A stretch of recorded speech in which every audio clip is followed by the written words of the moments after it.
Здрасти, днес ще посетим Дъка, ма. Здрасти, момчета. Какво стана, бе? Ами, дошли сме за едно интервю. Първо се представите на зрителите. Аз съм Юксел. Кристофър. Ама аз бавям Ивайло бях. Така. Вие не сте ли много малко за баскетболен отбор? Ти много не да знаеш. Добре. Как започнахте с правенето на клипове? Еми аз, като най-умен, добре да като най-умен, аз ги измислих. Ага. Иво, ти не си ли много нисък за да играеш баскетбол? Абе, аз хапа малко гранули да дръпна нагоре, Несквик. Ага. С какво се занимавате в живота? Аз съм левчето на лавката. В училище? В Йорданов.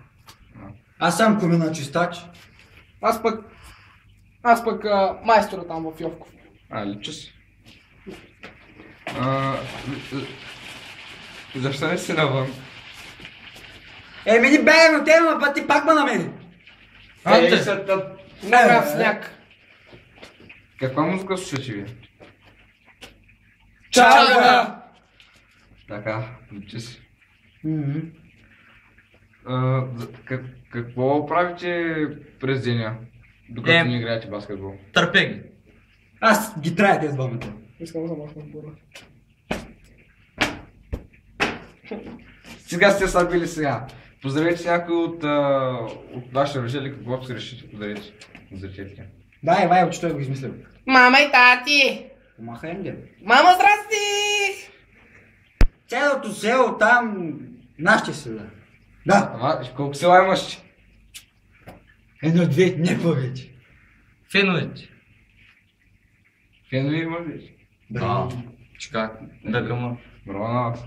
Така не сме подготвили един фалшиво златен скунс, да я подарим. Заповядайте. От желязо ли? Не, злато. Ивайло, ще го той. Фалшиво злато. Yeah!